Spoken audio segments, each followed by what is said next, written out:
Welcome, listeners and viewers, to the Indy Marketers Podcast. I am your host, Charmin Kent, founder and principal of Session Player Consulting. Indy Marketers was founded in 2021, and we exist to bring together indie-based marketers to create community, elevate local talent, and share experiences. That's exactly what we're doing in our very first podcast episode. Our guest is Lindsay Tjepkema, founder and CEO of B2B podcast and video marketing platform Casted. Welcome, Lindsay, and thank you so much for being our first guest. It's an honor, truly. When we signed up, I didn't know that I was the first guest. This is so cool. How lucky am I? I love it. It's meta. It works. You're local. You're one of us. It's great. So let's just jump right in. Tell me Let's do it. About your journey to founding and building Casted. Well, being here on Indy Marketers, I am and was an Indy marketer. I was a marketing leader here in Indy, leading a brand and content team globally for a global enterprise SaaS business. I was running a podcast. I was doing lots of video stuff. I was doing literally this. And I was really shocked at some of the challenges that I ran into, the things that I couldn't do with software that existed, the tracking I couldn't do. I was really shocked that something like Casted didn't already exist.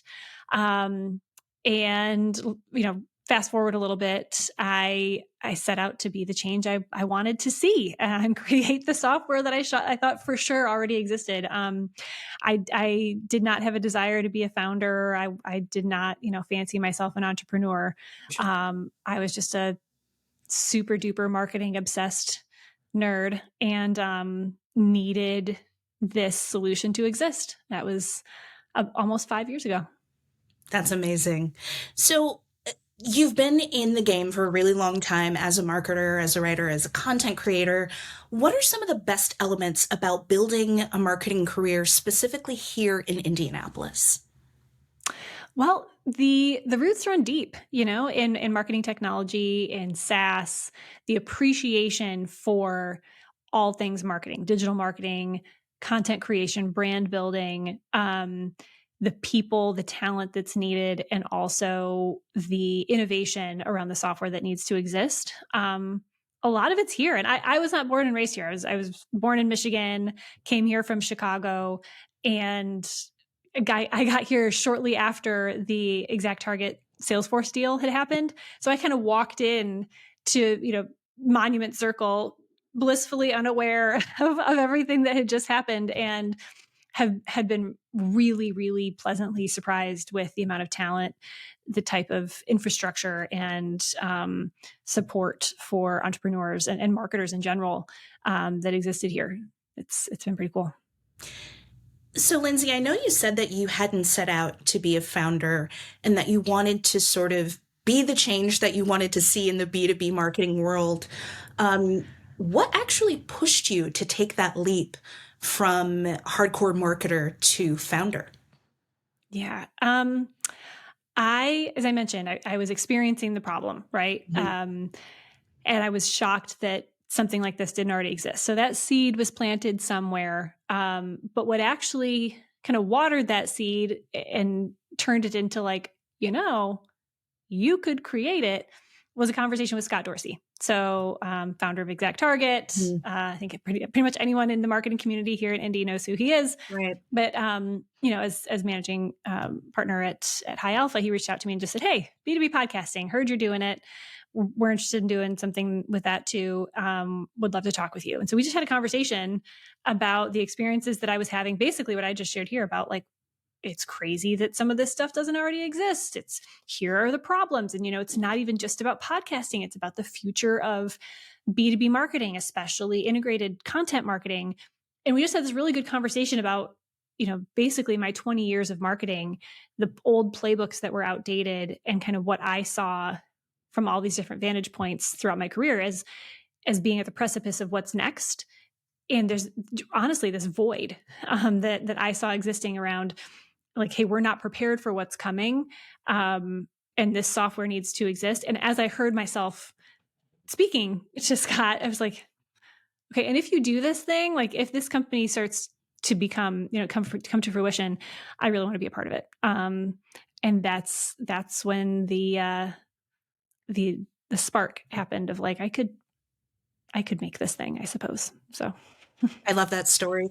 And that's a story that a lot of us have heard or even lived here in Indianapolis, especially as marketers. The indie martech scene has been strong even before the acquisition. So the acquisition of Exact Target to Salesforce really fueled that. It's really cool to hear everybody's stories and their journeys. Correct me if I'm wrong, Lindsay, you currently run a hybrid team at Casted, yes? Yeah, well, we were hybrid. We're actually fully remote now. We have been, let's see, we were fully in office, then we were remote because of the pandemic, then we were hybrid, and now we're back to being fully remote almost a year in. So it's definitely a conversation right now, like the whole return to office conversation, the permanent hybrid conversation. So how do you build and maintain cohesion for your team at Casted? Yeah, I think for me and for us, having a shared experience was the most important thing. I'll tell you what I mean by that. So there was a time where we were all in office. There was a time where we were all remote. And then, like so many other companies, we went to hybrid. And I honestly feel like that was not the best of both worlds. It was the worst of both worlds. And I know that there are lots of companies that are making it work, which is awesome. But for us, my experience was that the people who wanted to be in office would be frustrated because there weren't more people in the office. And the people who didn't want to be in the office were frustrated because they felt like they had pressure to be in the office. And so every single meeting, every single experience had to be both. It had to accommodate people in the office and people online. Whereas now that we're remote, fully remote, everything is remote. Everything is on Zoom, all, team building and meetings and conversations are all, in Slack huddles and Zoom meetings and phone calls. And to me, then it's a shared experience, right? Everyone is remote. So back to your question about like, how do we maintain cohesion? Culture is really, really important to me. And I think it's just being really intentional about that experience, and about how we all show up, even if we are remote, for each other, for our customers, and ongoing constant communication that we've all kind of gotten a master's degree in over the last few years has been really, really important too. Like you don't hear from someone, you don't see them on their webcam for a while. You need to check in. You just need to be a human. Yeah, that's really important, the human aspect of remote work. I think a lot of companies struggle with that. But it's good to hear that that's something that you've really centered. So you're a transplant essentially to Indianapolis, but I think it's safe to say that you're an Indy native now. You are one of us. What should marketers do here in Indy to strengthen their own communities and really start to build their networks here in? The most important thing that people can do in Indy to really better their career, better their experience as a marketer is things like this. And it sounds like you teed up softball. You kind of did, but in a really good way that I'm happy about, is through communities like Indie Marketer. And there are a lot of them here. There are marketing communities and SaaS communities. There's underrepresented communities within marketing and women, and there's so many different ways to get involved here in Indy. I'm really happy about it, because it's easy. I mean, Indy is a thriving, fairly large community. I think it's a lot bigger than people think, but it's small enough that it's really easy to get plugged in. There is a Midwestern, like, come on in, everybody's really friendly. Yeah. People are open and warm and really want to embrace newcomers. And so it sounds so trite and obvious, but I think it's easy, especially like what we were just talking about in remote workplaces and remote culture. It's really easy to hide behind a screen and just figure that your networking is going to happen via Zoom, which is great if it needs to, like if you need to network with somebody who's not here in the community. But there are so many resources here in Indy, so many ways to get involved, so many networking opportunities and events, that it's not hard to find them. Indie Marketers, Powder Keg, Alpha has stuff. There's just there is an abundance of ways to meet other people and do it in real life, do it in person, get to know each other, and you'll be a part of this really close-knit community pretty quick. That's one of the things that I think a lot of us have struggled with over the past 3 or 4 years. It's wanting to stay safe and wanting to protect our time as practitioners of marketing, but also Yeah. wanting to reach out and connect and build real relationships with other folks like us in town. So Yeah. it's good to hear that there's us, there's indie marketers, but there are plenty of other organizations that aren't us or that we work with that can help build that community. Final question, Lindsay. What are you reading right now? What are you listening to right now? What's giving you inspiration? Podcasts, books, publications. What's on your reading list? Oh man. I am one of those people. I'm reading like 4 books at a time kind of thing. Like that's me.